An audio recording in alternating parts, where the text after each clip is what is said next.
Howdy, it's Jim Morado, and this is late November 2021, and we're at the Shiloh National Battlefield, yeah, basically between Memphis and Nashville. We're actually sitting in the parking lot right now of a little business. I believe its name is Shiloh Tours. We've hired Larry DeBerry, who runs a really nice little museum there, and he also is a battlefield tour guide. And we've hired him for a 3-hour tour, and he's riding in the car with us, kind of telling us all about the battle. I'm man. He actually gave us well over a 3-hour tour. He gave us a whole lot more than what we paid for, and I just want to say we cannot recommend him enough. He was incredible. In fact, I've videotaped pretty much the whole tour with Larry talking. I'm not going to put that up. Obviously Larry, you know, has made this a bit of a job. I'm going to leave his stories. I'm going to encourage you to go down to Shiloh and hire him as a battlefield tour guide and hear his stories personally. But I cannot say enough about him. I'm going to talk a little bit about the battle and about the battlefield. But yeah, Larry's stories are his own. But I'm sure I might mention a couple of things that he brought up because, man, he brought up a lot of stuff.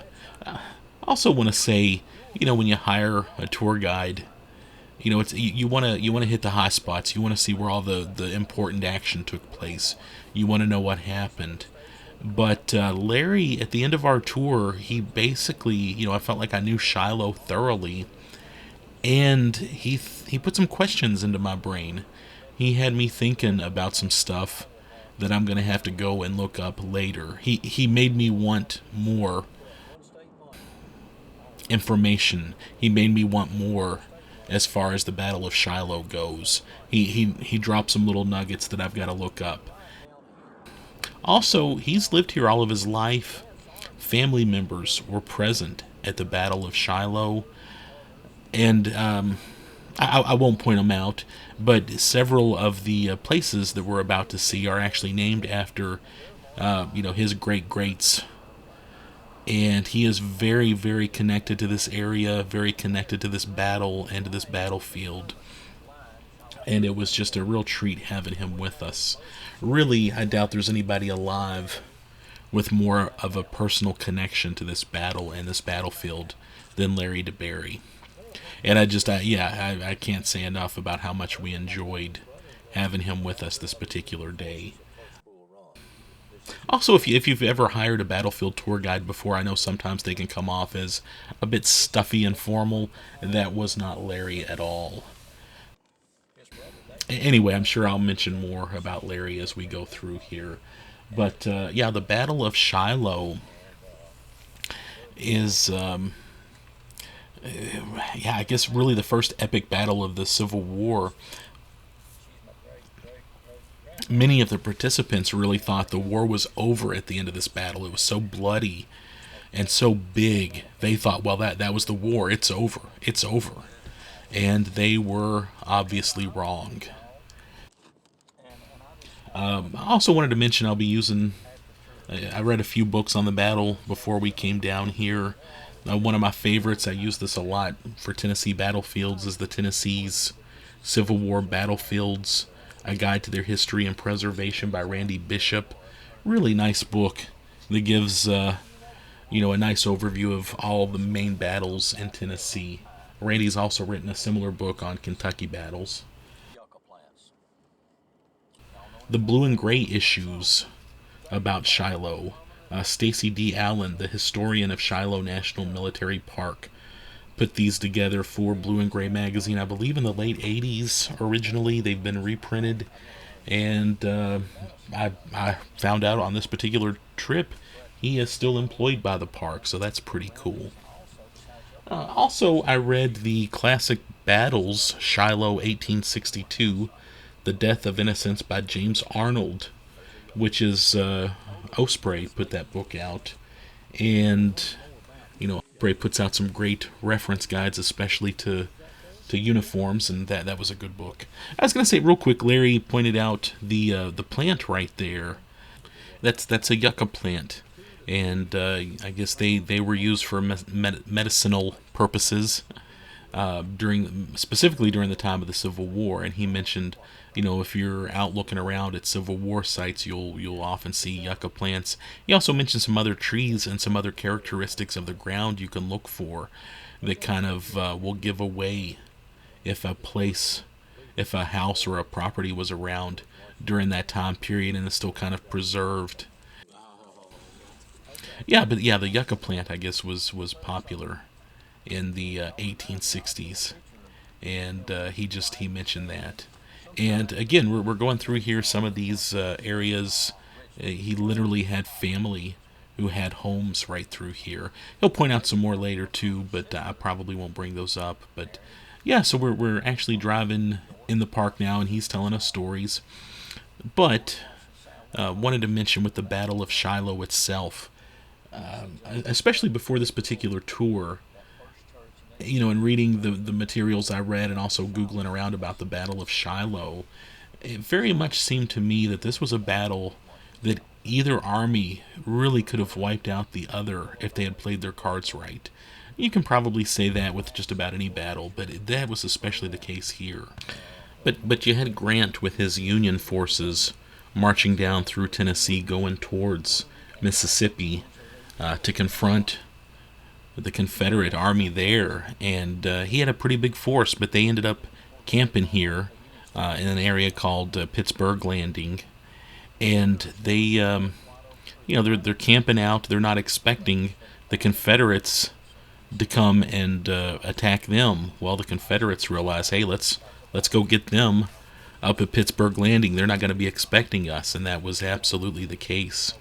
Real quick, wanted to mention Larry pointed out some witness trees, and he was pointing that sort of thing out to us. I don't believe they're marked here on the battlefield, but with his knowledge of the battle and of trees, he noted some to us. I just wanted to mention that real quick. So yeah, you had the CSA marching up to confront Grant, who was totally unprepared, and Grant personally was 9 miles away from his army, camping out in a headquarters at Savannah, Tennessee. So, as the Confederates are marching up, they're basically planning to attack. However, some of the forces they needed couldn't get there on time. They delayed their attack and kind of postponed stuff. Weather's bad, it's muddy, Confederate troops are hungry, but they finally get up here and they're ready to attack the Union. And things just keep falling apart on both sides, really. I wanted to mention here we're actually coming up towards Shiloh Church at the moment. And just a little bit about Shiloh. Yeah, you see the cemetery there. Just a little bit about Shiloh Church. Sherman and a lot of the army was basically camping out here, basically when the battle started. And just so you know, there's the old church and the new church right beside it. And some clarification is needed here. The quote old church is actually not the original Shiloh church. Obviously, Shiloh, the Battle of Shiloh, it was named after a log church that actually stood in that spot. However, the original church was pretty much, you could almost say, destroyed during the battle, and Grant actually used some of the logs from the church to build bridges later on. So, Grant used logs from the church for bridges. And the new church, actually, if you look at it, and I didn't really get a good shot of it, but if you look at the new church right beside it, and there is a congregation there, there is what Larry called a depression line. It's where they were. The church was kind of rebuilt a couple of times, and they were building it, and then kind of stopped during the Depression, and they started on it again after the Depression. Just some interesting information there. But the church, the quote old church, the church that sits there and represents the Shiloh church at the time of the battle, was put there. I want to say 20 years ago or so, and they had fundraisers, raised some money, and they actually found a church from the same era. It was a church that had been around during the Civil War, same size church, and they purchased it and brought it back here log by log. So it's not exactly a replica, but it's there to represent Shiloh. But it's the original Shiloh church. So that church is from the era. It's about as authentic as you can get without being the original, I guess you could say. And Larry told us that the Boy Scouts help maintain it. God bless the Boy Scouts, and just think that's exciting. The Boy Scouts do quite a bit. We found a church. One of the guys said over here. And just a little bit more about the battle. The U.S. troops were camped out here. They were not prepared for a fight here. They were camped out, anticipating to move down to Mississippi at some point in the near future, and they just were not expecting an attack from the Confederates. So they were very much unprepared. They had heard shooting, they'd heard soldiers around, which wasn't to be unexpected, I guess. They just figured there were a few scouts out kind of looking at them, maybe even some locals. They really discounted a lot of stuff that was going on. Sherman almost at times seemed to be in a bit of denial. Almost just like, yeah, no, they're not going to come up here and bother us. Another 6 or 7, 8 years. And which reminds me, I also read the Jeff Shara book, Blaze of Glory, before this trip. Man, he does such a good job of kind of conveying and getting in the heads of the soldiers and the generals at the battles. And another good job on his part. It's historic fiction, yes, but he hits his marks. He gets the stuff right. I don't think he takes too many artistic liberties, if any at all. Obviously he's creating conversations, but he really kind of helps you see the battle. So anyway, yeah, there were some rumors. The word was kind of getting around that, hey, there's a pretty big CSA presence nearby, but those in command really weren't buying it. They sort of dismissed it, and a fellow named Everett Peabody, against the person above him, General Prentice, against his orders, Peabody got 250 guys together, and they kind of went out and scouted.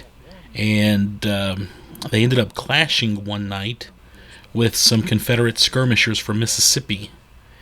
And that's pretty much when the battle started. And as they were fighting, they realized, hey, there's a whole heck of a lot more than 250 guys coming up against us. They realized they had a pretty big force about to confront them.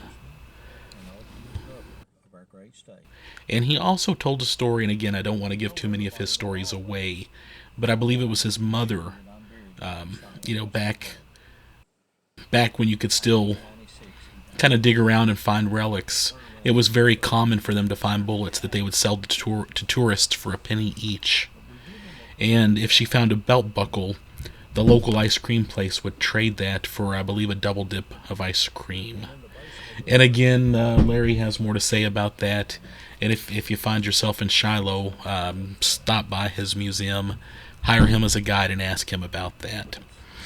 And then also wanted to say that Larry told us that former governor of Tennessee, Ray Blanton, is buried here at the cemetery. And he told us a great story about Ray's dog. And it was a sweet story. You can probably Google it, but his dog would pass away shortly after Ray did. And they're basically buried in the same spot. And his memorial is marked with his dog also. It was such a sweet story, we actually got out and got a picture of our dog at the monument because it was just so sweet. But yeah, so anyway, that's just a little bit on Shiloh Church there. But yeah, right there. Actually, yeah, right there in front of us is his monument there, which is pretty impressive. And it's nice to think that his best friend is there with him, and I thought that was a sweet story, and of course, kind of a nice side story. And that's a great story that Larry kind of threw in just as a quick side story as we're going around the church and the cemetery. And that's obviously not on the national park map or any of the battlefield guides. That's something really unrelated to the battle, but I was glad to learn about it.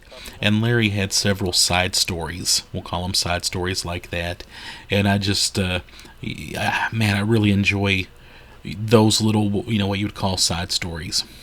And a couple more things I wanted to mention real quick as we're still driving around the battlefield and driving away from Shiloh Church is, Sherman and Grant were really persecuted by the press after this battle, and they did make mistakes. They weren't prepared, and they should have been. But something that Larry pointed out, and it was a very good point, is they learned from those mistakes, and that's the important thing. They quickly righted their wrongs, got on with it, and then did not make those mistakes again, which is kind of led up to them being the great legends that they became. Also, too, something else that was pointed out was, you have the church there, and you've got the national park.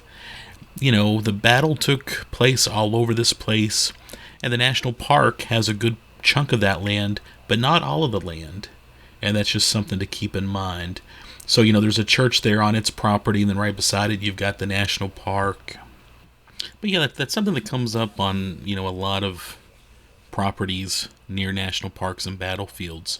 Obviously, there are still relic hunters in this area, and they can look for relics on private property, but absolutely not on the national park land. You can't take anything out of the national parks. But, you've always got just a little bit of a, conflict of interest at times with the national parks and then with private properties. And by the way, we're now about to go by, it's stop number 6 if you are doing the battlefield guide on the brochure. And that's Ray Field. And the brochure from the national park mentions it was exposed to converging fire from the Federals defending Shiloh Church. Confederate units here suffered huge losses on April 6th. The 6th Mississippi Infantry had 70% casualties. And that's a Mississippi monument right there that's beautiful. And it's you've basically got the handing off of the flag, and the guy in the middle, the standard bearer, has been shot in the neck, I believe, and he's passing it off to the next honorable person to carry that battle flag. And especially if you're up on the Civil War, the guy that carried the flag, that was a very important role. You rally around the flag, and also the enemy is shooting at the guy carrying the flag, and you don't want that flag to drop, and you want to make sure that it stands up. Just an exciting thought. Also, that there was a house there where the monument was. And Larry mentioned that one of the family members that lived in that house was fighting with one of the Tennessee units and was brought back here and fought in the same field where their house was. Again, another great side story that Larry told. And it's, not on the brochure, but just something to keep in mind. And we're going to leave the monument, and we're going to drive up and kind of check out where the fighting started. And again, it goes back to Peabody and his bravery and boldness to go and kind of scout around and see what was going on, even though those above him told him not to. So you had Peabody kind of going up. He'll be up ahead of us a little bit, but he's scouting things out, and he's trying to figure out what might be coming down the pipe. And Up ahead, he kind of sees what's going on. But yeah, that's early in the morning on the first day of fighting. There are actually 2 days. This battle basically takes place over 2 separate days, and that's going to be important later on. But yeah, he early morning on the first day of fighting, he basically starts it in his defense of the area, and he sends word back to Grant and Sherman and everybody else that, hey, like this is it. And up ahead, here in a little bit, where we'll stop and look around, but that's basically where they confront the Confederates. Peabody does what he can, but it's starting to look pretty rough, and there's a lot of rookies here on that day. A lot of basically new guys that aren't experienced in warfare, and the Yankees basically start to run, and that's something that Peabody realizes, and he gets in the mix with them. He's fighting right there with them, and that's something important to think about. And he takes bullets. He actually gets shot several times. And as the Confederates are basically, chasing the Yankees, they're going through their campsite. And the Yankees, they've set up their shop. They've got their tents up. They've been cooking breakfast. And those rebels are hungry, and they're desperate, and the smell of food is so tempting. In fact, and they're rookies also. They stop and they start looting, and they start taking advantage of those nice, freshly cooked breakfasts. The kind of food they probably didn't have any access to. So there's a delay because the Confederates stop again to loot and to eat. Just something to keep in mind. But Peabody's here with his troops, and right through here is where the fighting starts. And right in this area.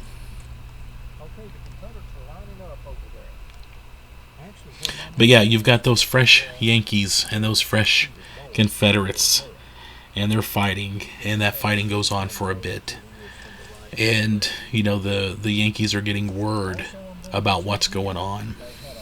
And Colonel Everett Peabody, again with bullets in him, is fighting, and he's injured, and he gets a final bullet through him, and he will pass away. Up here on our left, there is a marker. Yeah, there you go, over there. And Larry and some of the other sources I read, you have to credit Everett Peabody. If he would have stayed passive, as Prentice and others over him had told him to do, the Confederates very well could have come along and wiped out Grant's army at that point. Again, the Yankees were totally unprepared for this. But they did quickly get their act together and mount a defense. And they tried to buy time until reinforcements that were expected could get there. And actually right through here, where we're going to be driving over the next few minutes, is where those, I want to say Peabody's camp was. And, they were getting chased away from their camp. And those Confederates, again, hungry and desperate, and smelling food and realizing that the Union had, coffee, hardtack, jerky, that kind of stuff. They stopped and they started getting food, and they started looting, and they did not keep the pursuit up on the Yankees. And that would obviously cost them. The Yankees had a chance to kind of go back, regroup a little bit, and figure out what they were going to do. And that was a very costly error at that time for the Confederates. And that's something, when I talk about errors made in this battle, the first one, all up through here. again, if Peabody hadn't sent his guys out, along with going himself to kind of scout, Yes. the CSA could have really, really done a number on the Union quickly, They don't follow it up. and they still could have. I mean, they were really just blocked by 250 guys. They still could have just advanced on them and really, really wiped out, Confederates did not do the Union Army that was here. They really could have done something. So that again was a very costly mistake. And while I'm thinking about it, let me just go ahead. If you're not familiar with this battle, right there. the Union kind of puts up a pretty good fight on that first day, and yeah, they're getting beat up, but they're not giving up. Camps through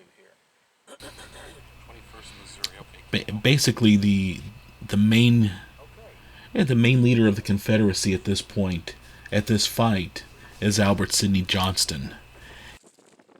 He's still doing a heck of a job with what he's got to work with, and he ends up dying in the battle. And we'll probably get to that here shortly. But leadership with the Confederates, I don't want to say it gets weak at this point, but you've got P.T. Beauregard, who gets a little cocky himself, especially as the fighting is ending on the first day.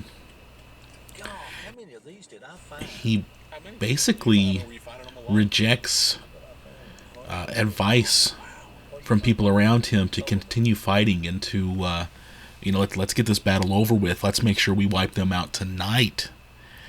And, he doesn't think reinforcements are coming for the Union. He doesn't realize that reinforcements are on their way. They actually should have been there on the first day of the battle, but for various reasons they end up not showing up until the very next day. But there are a lot of reinforcements for the Union.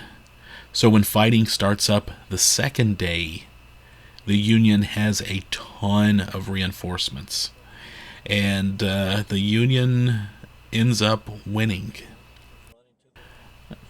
Some stuff happens, that's the battle in a nutshell.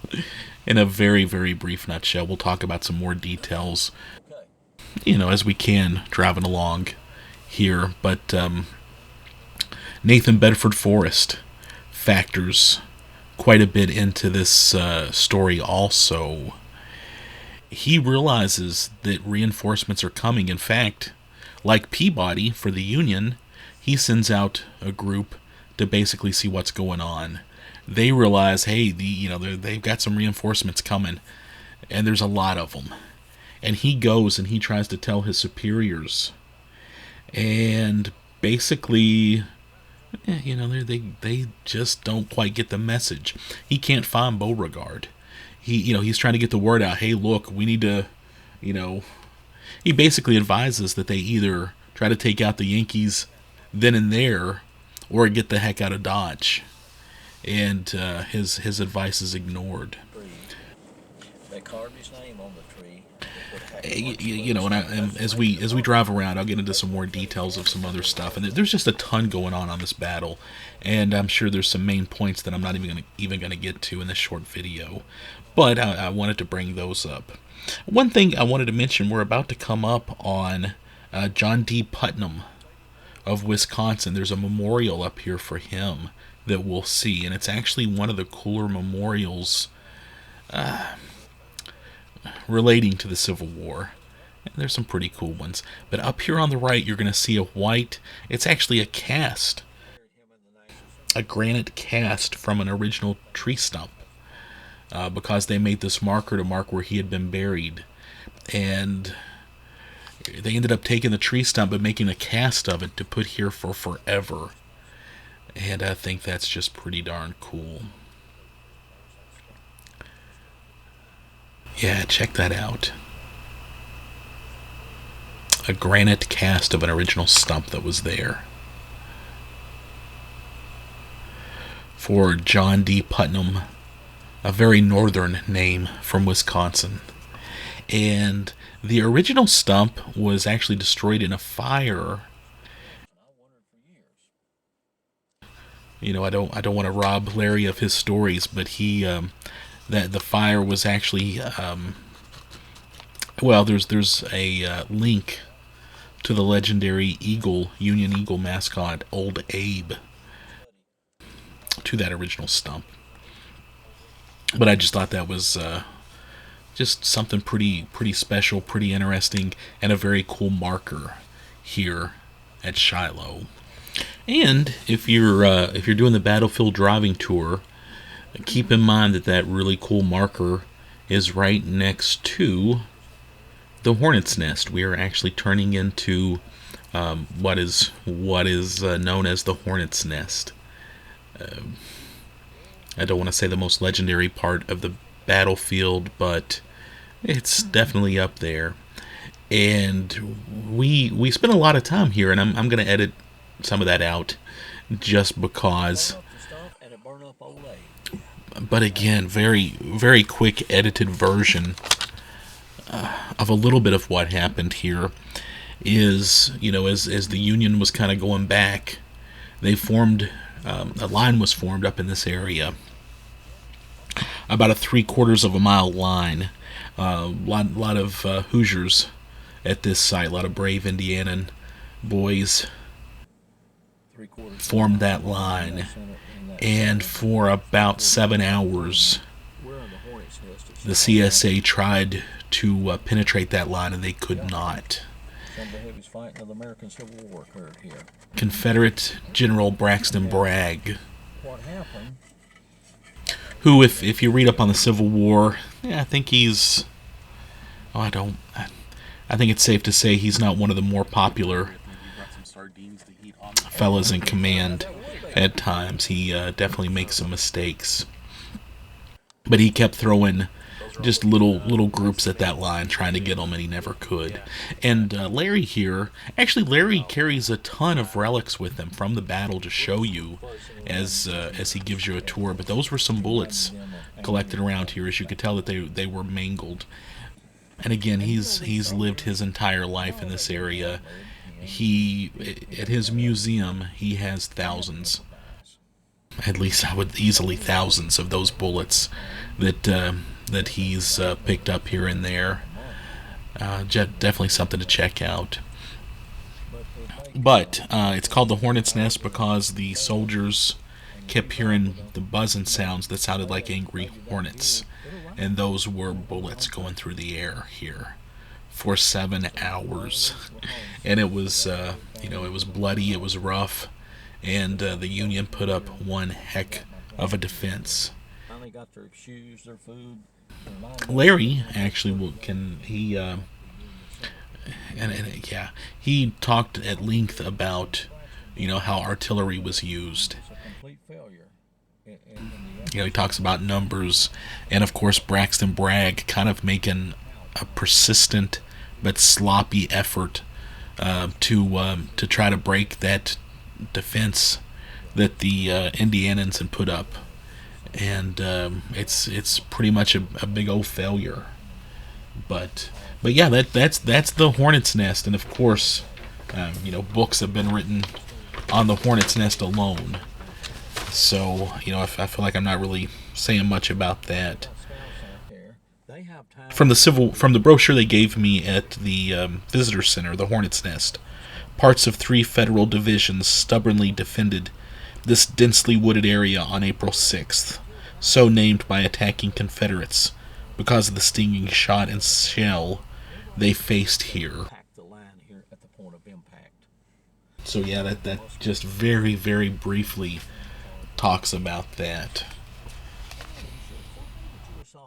And just a couple of sentences from the Blue and Gray magazine issue on Shiloh.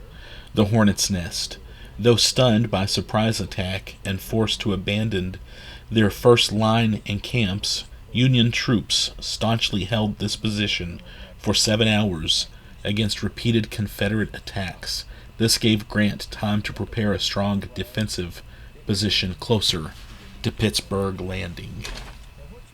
And again, some more errors being made that could have altered the course of this battle. Is that supposed to be a I don't mean to keep going on that. I mean, I know you can take every single battle ever and pick it apart and go, well, if this happened, if that happened, if this happened.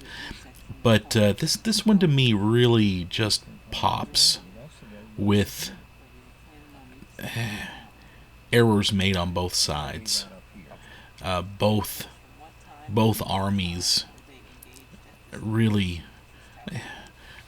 missing opportunities. And I think the Confederates specifically, because they, I think Grant and Sherman early on make mistakes by not being prepared, but they quickly regroup and figure out what they need to do. And it just seems like the Confederates, they fight sloppy, they don't take advantage of opportunities. Yeah, they miss some cues, and it goes on and on. But still, just fascinating facts, and we're heading out of the Hornet's Nest now, and we're about to go by the Wisconsin State Monument, another beautiful monument on the battlefield. It's just coming up here in a moment. But yeah, Larry explains this, and man, he knows all about the monuments. He knows everything about this park, about this field, about this battle. We were so lucky to have him with us. I can't say that enough. But yeah, the Wisconsin State Monument, and this one is a couple of themes all over the battlefield. Are the color bearer and how important that job is, and several were killed here. And I got probably more on that later, but also mom, the theme of a soldier's love for his mom, the mom's love for the soldier. And you can see this color bearer is shot in the heart, and the mom is comforting him and about to pick that flag up and pass it on to the next brave soldier from Wisconsin. Again, just a great monument.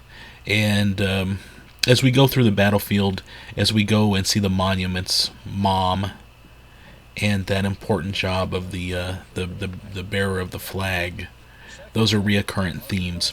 And Larry pointed out that this is the only monument that basically has both of those themes in that monument.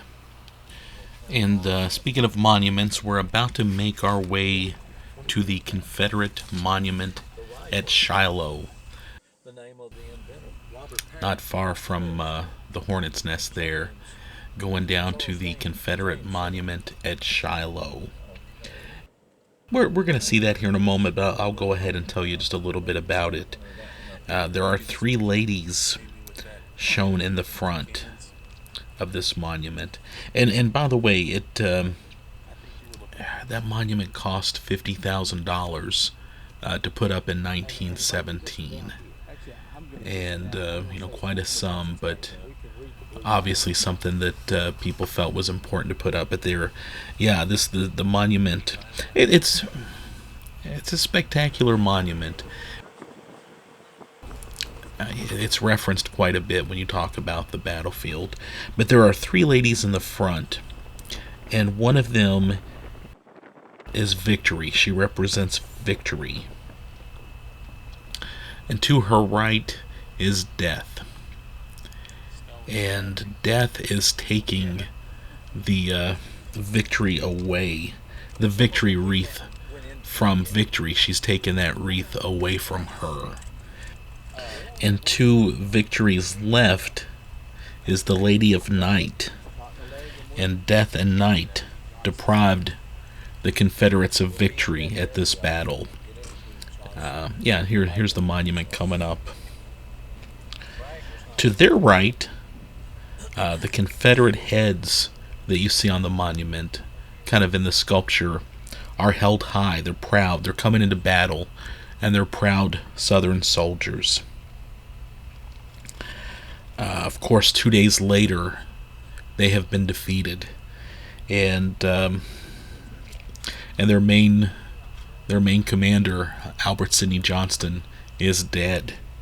So to the left, the heads are sad, and under the ladies, you can look and see, is the profile of Johnston. And Larry told us a great story about there's actually a lock of Johnston's hair that is in the cornerstone of that monument. And then to the right and left of the ladies, there's a cannoneer, an infantryman, a cavalryman, and I believe an officer behind him. And they're handed off. There's the flag again. Don't lose the flag. The flag is very important. And of course, for the South, they lost the battle, but did not lose their flag. Here anyway, they did not lose their flag, and that's again symbolism and kind of a lot said in this monument, and it's just a very spectacular monument.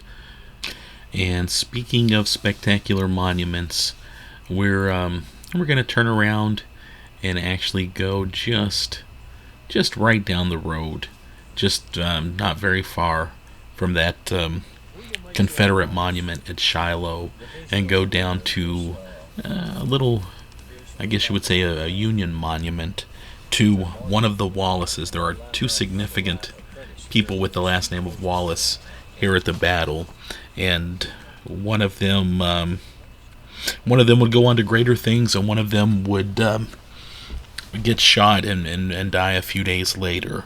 The one that would get shot was William H.L. Wallace,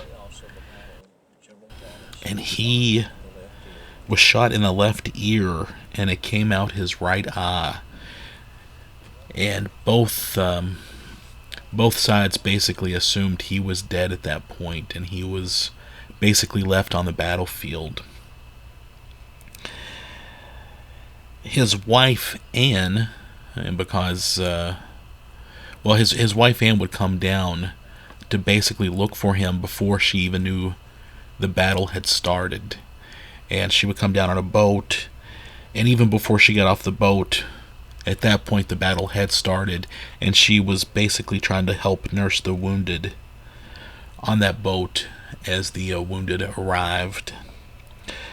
She does see her husband's riderless horse, and again, Larry tells this story great, and it's in a ton of books. It's a great story, but she's pretty convinced that something has happened to her husband, and she sees a friend who was at the battle, and he, at that moment, falsely confirms that her husband was shot and died and left on the battlefield. They go and find his body, and they realize that he's in bad shape, but he is still alive. They take him back to the Cherry House and sort of try to do what they can to save him, and he struggles along for a few days. But at the very end of his life, he calls his wife in and tells her that he's going to heaven, but don't worry, he'll see her again. It's a very, very sweet story, and I've not done justice to the story, but it's a very sweet story. And there's Wallace's monument. And from there, we actually drove, again, just a little short distance. And yeah, I love the Wallace story. And we'll get back to the other Wallace, Lew Wallace, a little bit later, I'm sure. He was coming in with reinforcements. And Duncan Field. Not quite the mother load of reinforcements that would be coming from another source, but he would be coming in later. In fact, he would get to the battle late, and that would sort of be a little bit of a black mark on his career.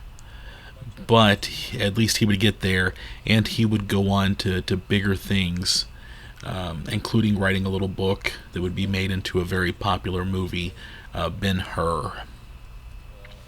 But from the William H.L. Wallace Monument, we're going to drive up here and just take a very quick look at Ruggles Artillery.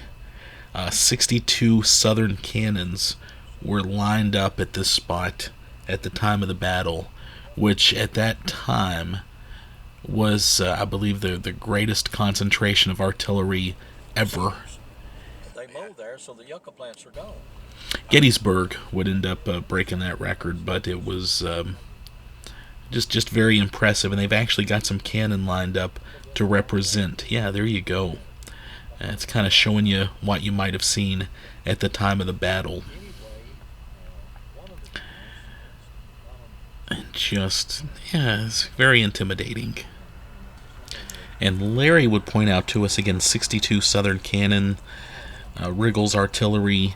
I can't remember the names, but in other places. He mentions, and I didn't go down to look because I'm not an expert on artillery and cannons. I don't want to say they all look the same to me, but it's just an area that I don't know a whole lot about. But he mentioned that they actually have two, I believe, Quimby's.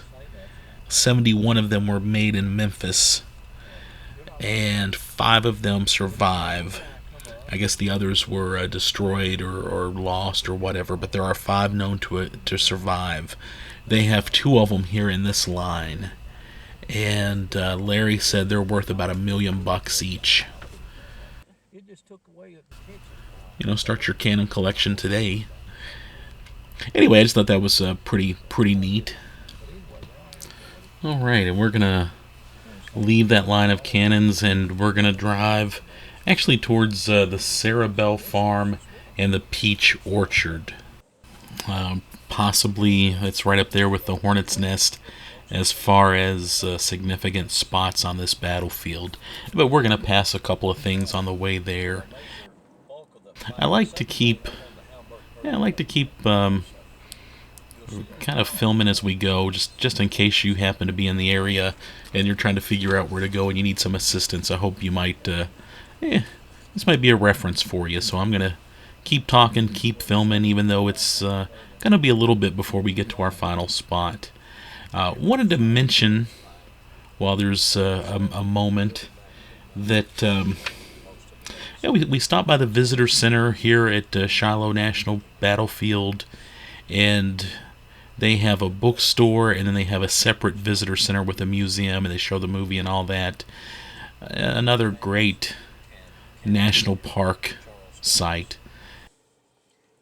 Yeah, just a nice little museum.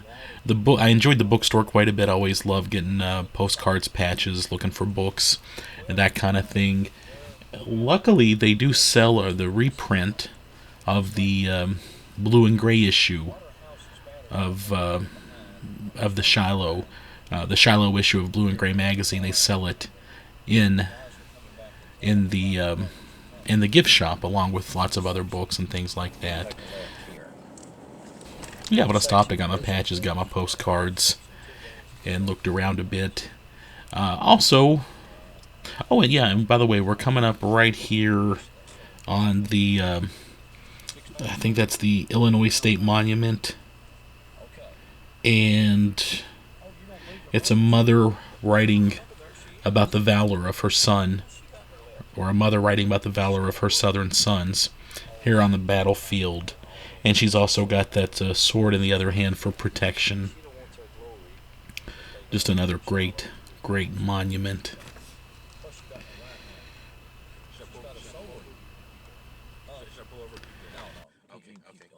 Yeah, and here in about a minute, we're going to pass a Pennsylvania State Monument. Just want to make sure I mention that. But yeah, they have the visitor center, they have a bookstore, and then Larry DeBerry has his museum, which is still basically, right on the battlefield, but not on the national park property, obviously. But his museum is, he has tons of relics in there from the battle. He sells, things you might want to pick, souvenirs you might want to pick up before you go home. So he's got that. Yeah, up here on the left, there's the.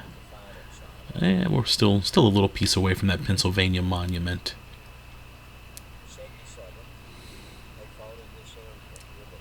Yeah, there we go. There it is.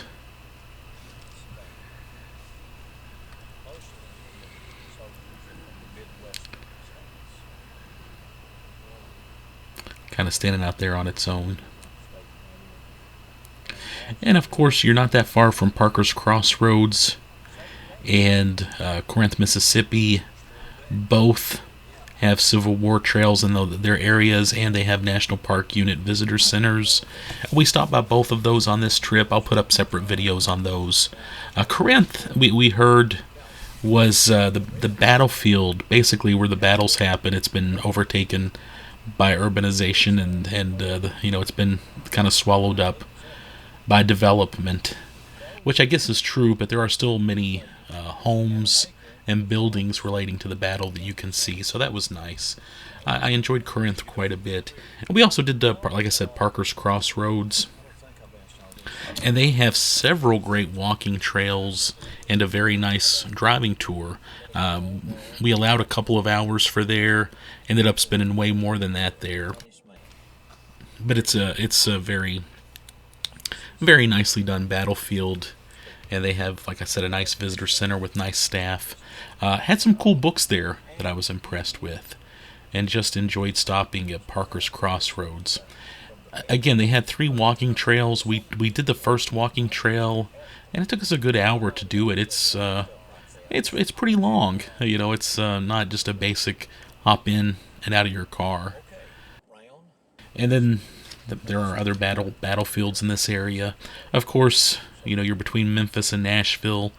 Tons more Civil War sites to see between those 2 spots. Nashville, you've also got Columbia, you've got Franklin, and Franklin has some great Civil War sites. That's just a great little city in its own right. And I've put up videos on, I know I've put up some other videos on Franklin. So, and I'll put up another video about the visitor center here at Shiloh, and also I'll put up a brief video showing Larry DeBerry's museum, and just to give you something to think about for when you visit Shiloh yourself. And you can see all through here there's cannons and things like that. Oh yeah, and coming up here, I believe over towards the left, I'm not sure how clearly it's marked, but up here on the left, in a moment, is the site where one of the Todd family were shot during the battle. Lincoln's half-brother-in-law. I believe he was wounded over here and died a little bit later. Of course, Mary Todd Lincoln, pretty much her entire family was Confederate.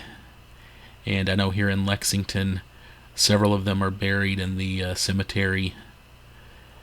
Mary Todd Lincoln herself, of course, is in Springfield, Illinois with her husband and 3 of her kids. But yeah, she had quite a bit of her family was sided with the South, and one of them was killed right over in here. Yeah, I believe over in that neck of the woods. And okay, yeah, I'm sorry. Anyway, we're going towards the peach orchard. Let me tell you a little bit about the peach orchard and the Sarah Bell farm as we get up on that. Sarah Bell was a widow who lived here at the time of the battle. She had her cotton field and her peach orchard. And just a very brief note from Blue and Gray magazine. The peach orchard was in bloom as the Confederates repeatedly charged trying to break the Union position in this woods. The peach blossoms cut by the bullets reminded some observers of falling snow. And lots of fighting occurs here. Lots of death at the cotton field and the peach orchard on Sarah Bell's property. There are no records of trenches where Confederates were buried. However, I did find a source that mentions a member of the 8th Ohio who camped there Monday night south of the cotton field described graphically burying dead rebels on Tuesday morning there. So something to think about. And that's something I'll bring this up later. There are trenches where rebels were buried, and there are probably more trenches that have for now been lost to history. And I feel like I remember doing a Gettysburg tour several years ago, the Aftermath tour, kind of a late night ghost sort of tour, but they don't talk about ghosts. They talk about the aftermath of the battle. If you go to Gettysburg, I highly recommend that tour. But I remember chatting with the lady who did our tour, and she told us that she kind of figured, with GPR, ground penetrating radar, and things like that, probably in the next decade or two, a lot of these battlefields are going to be scanned, and they are going to find a whole lot, a lot more burial sites than what they know of now. And I think that will definitely be the case. Just something to think about.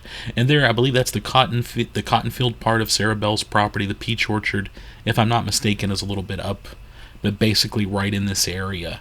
And again, there was a lot of fighting, a lot of stuff went down, and most importantly, Albert Sidney Johnston was shot in this area, and he did not die here, but this is where they believe he received his shot that would eventually kill him. And it's a very interesting story on its own. But yeah, Johnston, just like Union Colonel Everett Peabody, was a leader of his men. He was right in the thick of it with them, fighting right alongside of them. And also, like Peabody, it would lead to his death. As he fought, he received, he was shot in the right leg, and he wore those high cavalry boots, those really tall boots, and his boot would fill with blood, and he wouldn't even realize how bad it was, because several years earlier he'd fought in a duel, and he was shot, and it seemed to have created some nerve damage. So even though he was shot and bleeding, he really wasn't aware of what was going on, and he did not realize how bad the situation was. If he would have realized it, he probably would have been able to get medical attention, and it would not have been fatal. But by the time he realized what was going on, it really was too late. But yeah, he received that shot somewhere up in that area. And that's they also, the type of bullet it was leads some to believe that it could have been friendly fire that actually got him. So yeah, so that's just a very very little bit about Albert Sidney Johnston and his bullet wound that would lead to his death. A little more on that later, of course, but wanted to mention that here for sure. And yeah, we're leaving that Sarah Bell kind of cotton field / peach orchard area, and we'll be doing a good amount of driving from here on out. As we drive, we'll kind of briefly look at some of the cannon and signs here and there, but still quite a bit to see. This is still such a big, well-preserved park, and it's just nice driving around it. But we are heading next to the First Field Tent Hospital and Military History, and according to the battlefield tour map they gave us, it's stop number 16 on the formal tour. And it says here, in one of the first tent hospitals on a Civil War battlefield, federal surgeons improved patient care and lowered the death rate. But that'll come up here in just a moment, and we'll be driving for another minute or two. A couple other things in this area. I mentioned in a previous video or in another video that we stayed at Pickwick Landing State Park Lodge on this trip, which was a really nice. They recently renovated it.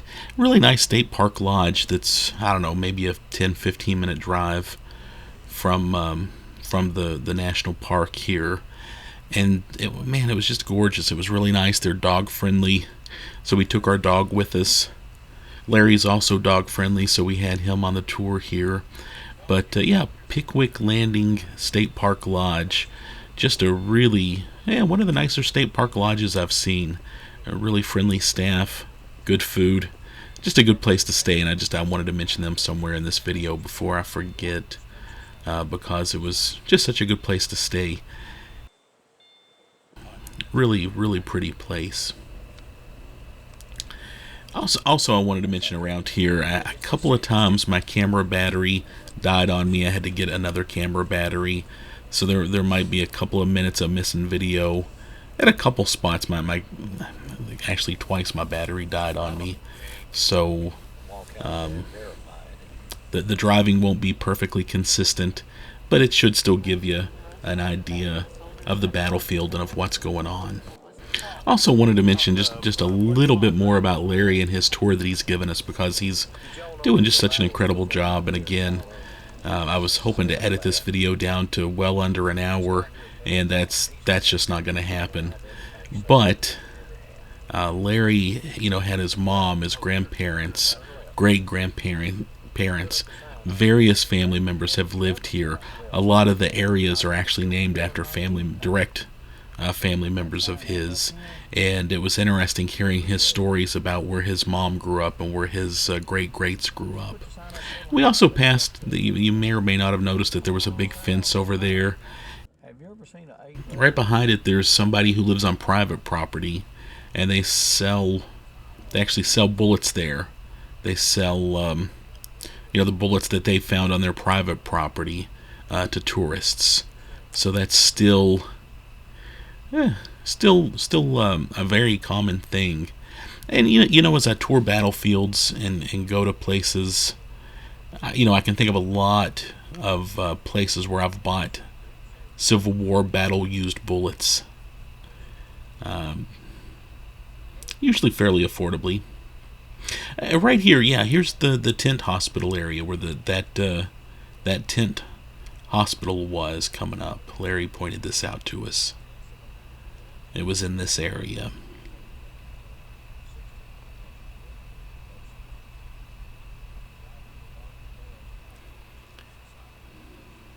And of course, at a national park gift shop, you're not going to find relics from the battlefield. But in places where a battlefield might not be protected by the National Park Service, in places where there's still a lot of private property where battles happened, you'll still find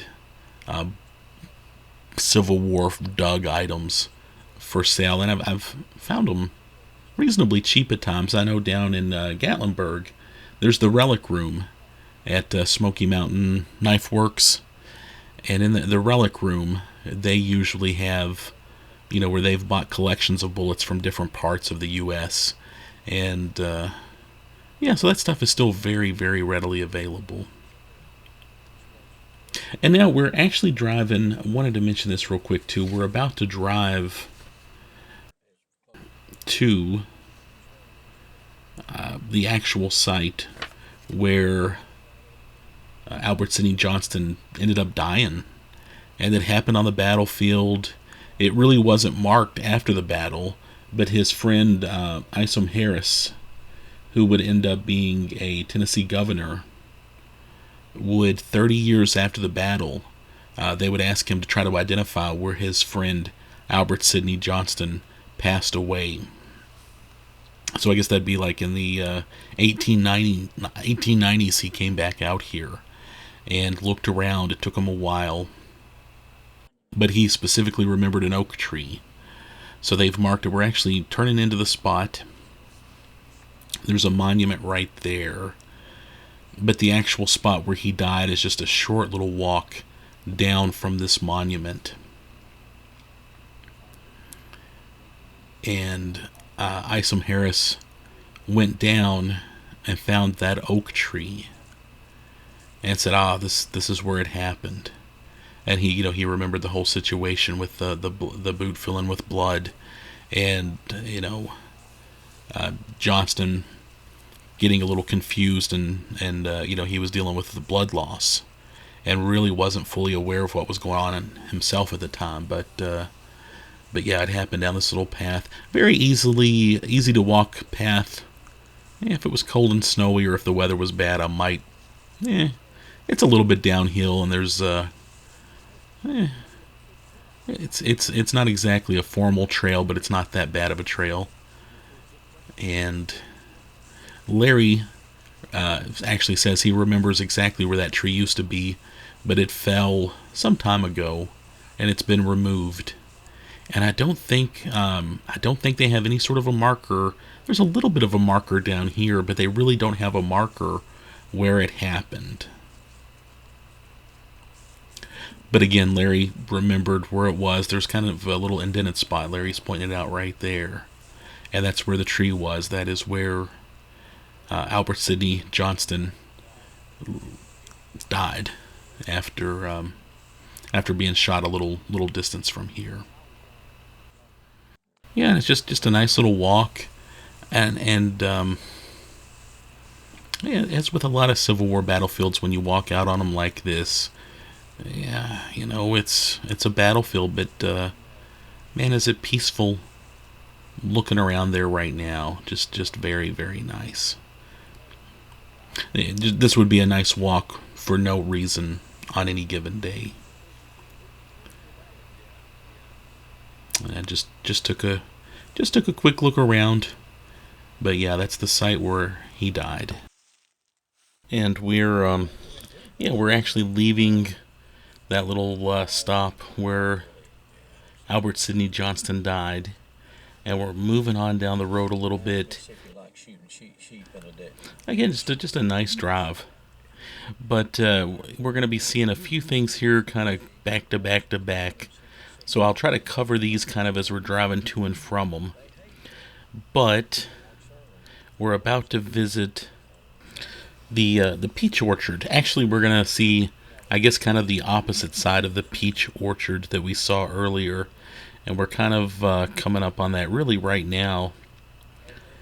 And Larry told us that, they planted those, kind of replanted, I guess you'd say, the peach orchard. But there's an issue with deer coming along and nibbling. So yeah, they've had to deal with deer eating that. So, but that's okay. It's kind of nice having deer around. In fact, I can't remember if I left it on here or not, but we did video some deer at another point. And again, I'm sorry on some of the windows when I'm filming through the window. There's my dog likes to stick his nose right up against the window. Sorry about that. There is the Bloody Pond. The famous, legendary Bloody Pond. It was much smaller than I expected it to be. I just assumed from the stories I heard that it was going to be massive. It's a small little pond. And the story on the Bloody Pond is there was a couple that came to the battlefield looking for their son. And they never found him, just to let you know. But they described in one of their accounts this pond, and it was called the Bloody Pond because the water was red, and they witnessed soldiers pulling out the bodies of dead soldiers. And there was also they described the burning of a pile of horses beside the pond. And of course it was I'm sure a very disturbing image to those parents who lost their son at Shiloh. But it's become part of the legend of Shiloh. And Larry told us that that pond has never gone dry that he knows of. Maybe there's a spring in it or something, but he said even when they have droughts and things like that, that pond simply does not dry out. But yeah, before we came here, I envisioned, I don't know, I mean that almost looked like a big puddle to me more than a lake. I guess pond is accurate for it, but. And then also, yeah, we're coming up here on the right. That is the Missouri State Monument, the Missouri Monument, and it's an outline of the state of Missouri, which is just kind of neat. And we're about to come up on an eagle's nest. There's an eagle nest up here, and we actually saw several people as we passed it this time, and later on we passed it after our tour. But yeah, there's a really cool eagle's nest up here, and apparently for 12 years, Hiram and Julia, named after their grants, were the two eagles here. Yeah, it's up there. And they were here for about 12 years, and I believe they raised a couple of eagles here and there over every year or so. And not too long ago, Julia went missing. Nobody knows what happened to her. And Hiram stuck around for a bit and tried to raise their last couple of little baby eagles, but he was unsuccessful in that solo effort on his part. And fortunately, though, a couple of other eagles, yeah, there's some bird watchers, but a couple of other eagles have moved into that old nest and taken over, which is kind of sweet.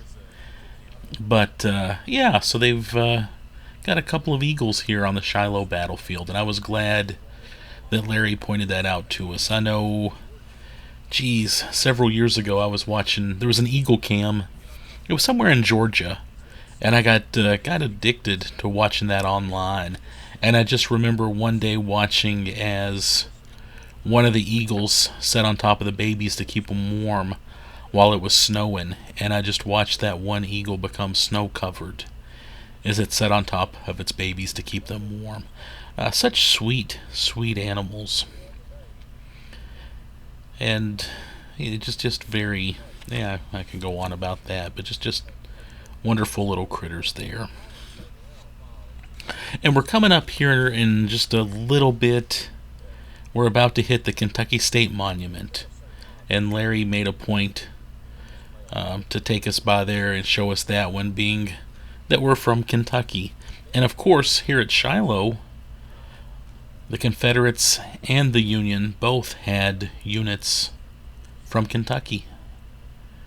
Of course, with the Confederates, you have the very famous Orphan Brigade, called the Orphan Brigade because they didn't have a state, since Kentucky, well, Kentucky did not side with the Confederacy, not during the war, anyway, and that's a discussion for another day. But yeah, so you have that monument to the Kentuckians here at the Battle of Shiloh. And a couple of names associated with the Orphan Brigade. John C. Breckinridge, former U.S. Vice President. He went with the South during the Civil War. He was very popular in Kentucky, and he's buried here in Lexington. I believe I've put up a video of his of where he's buried, and also Benjamin H. Helm was so associated with the orphans, and he was a brother-in-law of the President of the United States, Abraham Lincoln, and he's buried in Elizabethtown. I believe I've put up a video elsewhere about where he is buried. He would end up dying at Chickamauga. So, yeah, a couple of really famous connections to the Orphan Brigade there. And by the way, we are now over in the part of the Shiloh National Military Park here where there are some Indian mounds. And this is, those are always cool. I love this sort of thing. They're always mysterious and interesting. And Larry was pointing out and talking a lot about the dirt and what kind of clay they used here. But Larry gets into a very interesting story relating to this area too. And I actually don't, I'm not going to get too into it because it's a story that you should ask Larry. In 1934, There's some digging going on, kind of archaeological kind of stuff, and they find, I think, 8 or 9 soldiers buried in an unmarked grave, their Union, and one of them, and there is a bullet, I believe, inside of their chest. One of them is female. So there was a female soldier fighting here at Shiloh, and I think that's interesting as heck, and something that should be looked more into. But Larry knows quite a bit about it. You should go ask him about it. So, also, just wanted to say real quick, we're basically right into the Pittsburgh Landing area. You see the water there. There were ships out there, or I guess more like boats, Union boats, that were firing at Confederates. They really weren't hitting them. They weren't doing a whole lot of damage directly to them. However, they were sure keeping the scare up and keeping them awake at night, and I'm sure causing them some anxiety. And yeah, anyway, just I wanted to mention that 1934 incident, and I believe Larry gave us some literature on that. It might be one of the only documented cases where there's a female soldier in the Civil War who's verified to have been killed during battle.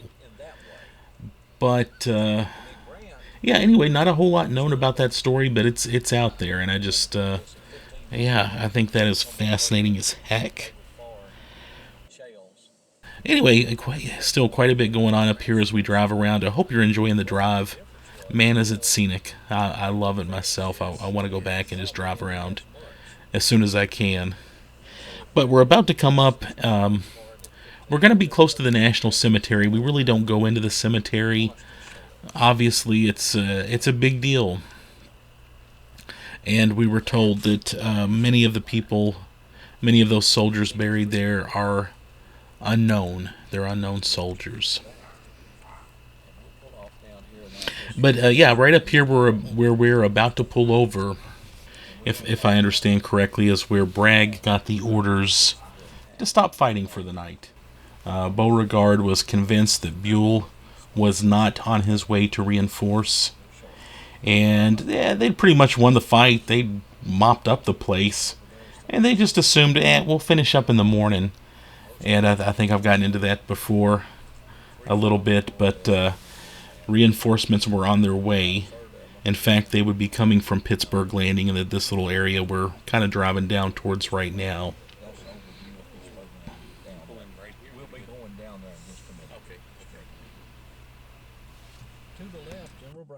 But yeah, the Confederate victory celebration was starting that after the first day of battle, and it was exceptionally premature. Notes had been sent to President Davis, and yeah, they were pretty much figuratively popping their champagne bottles and celebrating, but reinforcements would be showing up and coming over all night long. And then the next day, Grant with his reinforcements would be pushing back all the next day up until 3 o'clock in the afternoon. They'd push them back to the church, and yeah, around 3 o'clock, Beauregard would realize that they were pretty much done, and he would send everybody back to Corinth. But yeah, so we're going down towards the little, I guess you would say, the little boat docking area down here. There's a very famous photo of some of the Union boats down here, including Grant's boat, I believe the Tigress, and that picture was taken right down here.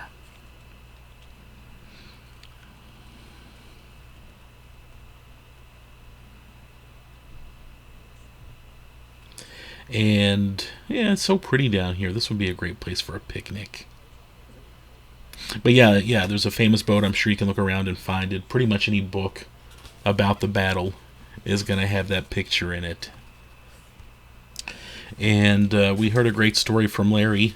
Again, I don't want to give up all of his good side stories, but he let us know that there was a tavern up here, and the tavern owner's nickname was Pitts, and that is where Pittsburgh Landing came from. The town, the area was named after a bartender, which I think is just a darn good story.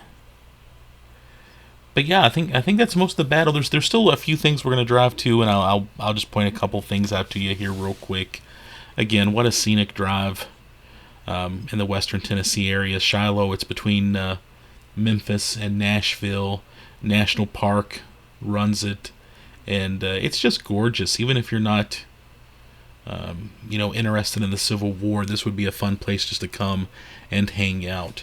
Shiloh to me is one of the more interesting battles to read up on, and it's one of the more easy to understand battles too.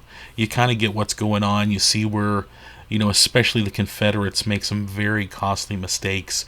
The Union, they make mistakes too, but they recover from them quickly, and they're a little bit more teamwork oriented and put things together. So, and we're actually driving towards the main park visitor center, and then their separate bookstore.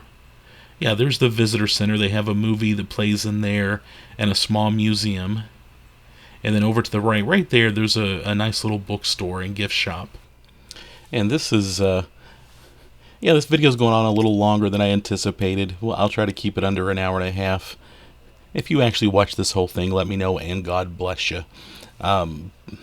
We had a great tour this day, though, and I've actually cut this video down to a fraction of what I actually taped. We had just had such a good time, and really enjoyed ourselves. So yeah, at this point, I'm not continuing on an actual tour. So these are going to be some other areas kind of on their own here over the last few minutes of this video, just so you know. But right here coming up is the Iowa Monument. Wanted to mention that again. And coming up here, actually in a couple of minutes, there's another. You can see the mother figure again, and she's got a little book with her there and all. It's you see that mother theme, that mother image, definitely reoccurring all over the battlefield here, which is very sweet and sad.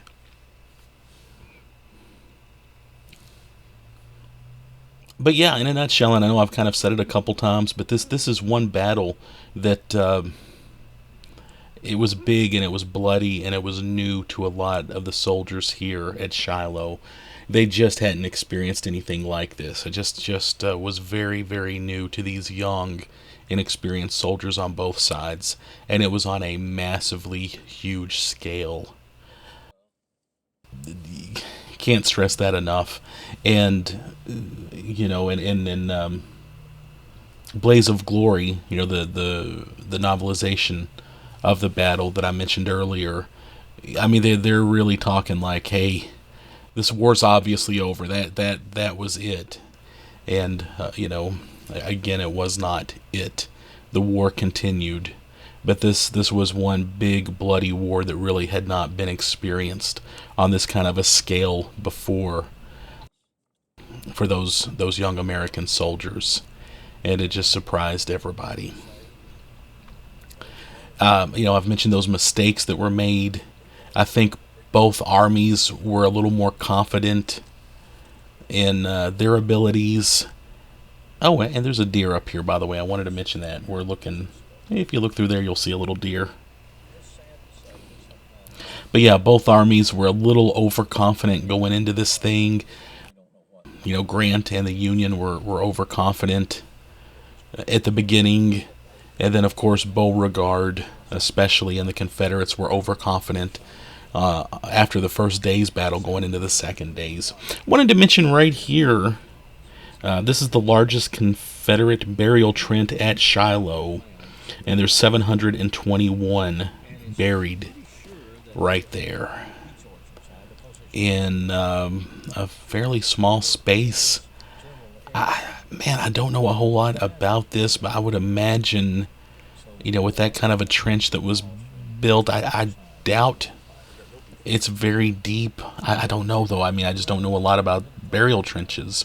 Larry did tell us that 5 of the burial trenches are known on the battlefield but there are five more.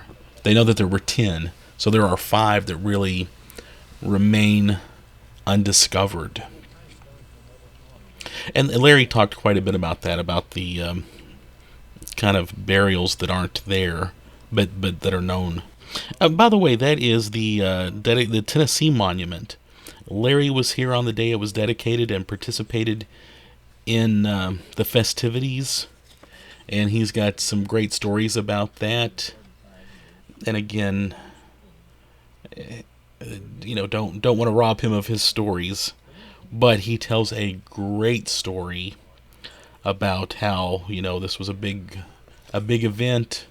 I believe it was the last monument put on the battlefield. You've got that passing of honor, passing of the flag theme going on again. And a few years after they put this monument up, and again, Larry tells the story so much better, a young Boy Scout came in to the ranger office and let them know that the word cavalry was misspelled on the monument, and indeed it was misspelled. And nobody, I guess, noticed it until this young Boy Scout years later.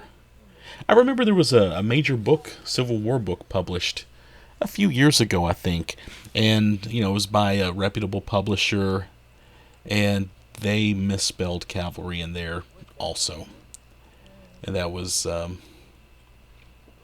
yeah, that's actually a tougher word to spell than you would think. It's a tougher word to pronounce than you would think too, as I'm trying to pronounce it. But just a really interesting story. And we're going down now. Again, I've cut out the driving tour part. Don't use this last 10 minutes or so to try to figure out which way we're going. Right there, that's Fallen Timbers. That is the area. There's a little historic marker there. Larry very kindly was a pretty good ways out of the way to see this. Yeah, 5 or 6 miles. He got us out there. Yeah, you had a little conflict between Sherman and Forrest. Two of the toughest guys probably on either side of my books. Those two guys knew what war was about, and they knew how to fight. Love them or hate them. But yeah, this is supposedly where Forrest, right at the end of the battle, getting aggressive as he was known to do, leading his troops, actually rode right into a group of Yankees. And they were like, oh, holy crap, there's Forrest, let's get him. And they were shooting at him and ready to take him out. And he grabbed a small Union officer and used him as a shield. And there are historians who say, yep, that happened. And there are some that say, nope, that's just a kind of an urban legend kind of thing. But that actually sounds like Forrest. So yeah, and we're leaving Fallen Timbers now. We're going back towards Larry's museum. We've had a heck of a day with Larry at this point, and really enjoyed this battle, reading up on it, learning about it, and going out with Larry. One thing I've noticed especially about Shiloh is, I read several different sources. I read, the fictional account in Blaze of Glory, and then I toured the battlefield with Larry, and every source you read on any battle is going to give you a whole different perspective. And I mean, you can go back, Shelby Foote, he's got to give you the Southern perspective. There's so many different sources and interpretations of the sources. And man, you've really got to cover several of them to make up your own mind about what happened at a given battle. And that's especially the case with Shiloh. A whole lot of the press was cutting Grant up after this battle, for his mistakes. Obviously, he got past that and had a very successful career afterwards. Lew Wallace, some would use as a scapegoat to make Grant's mistakes not look so bad. As Lew Wallace did not get to the battle, he basically got to the battle a day late. And, it's some sources, kind of put some blame on him. Some, kind of understand what he was dealing with. And you could, say the same about all of the other generals and fighters and soldiers at this battle. Anyway, we're pulling back into Larry's museum. And, again, if you're going to be in Shiloh, Look up Larry DeBerry and hire him for a battlefield tour. I promise you, you're gonna get your money's worth and then some. And here's this museum. Definitely worth a stop. Even even if you're not gonna be able to hire him for a tour, stop by his museum. He's got some great stuff. Again, he's lived in this area his whole 70 plus years, and his whole family is really connected to this battle. And it's just a great knowing that he's around. So anyway, that was my Battle of Shiloh tour. I hope you enjoyed it. Thanks.